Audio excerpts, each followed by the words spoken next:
Hey, everyone. Today I'm going to show you an easy way to use Claude AI to write content. Whether it's blog posts, social media captions, or emails, this method works for beginners. First, sign in to your Claude AI account. Once you're in, click New Chat to start your writing project.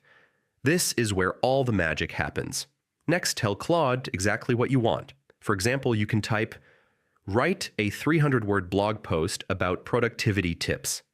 Be specific so Claude gives you better results. Claude AI will generate your content instantly, read it carefully, and tweak it if needed. You can ask Claude to make it shorter, add examples, or change the tone. Once you're happy with the content, copy it or export it to your document. You can use it for your blog, social media, emails, pretty much anywhere you need text. Finally, you can ask Claude to generate titles, headings, meta descriptions, or even rewrite content in a different style. It's a simple way to speed up your writing workflow. And that's it. Using Claude AI for writing content is really that easy. Just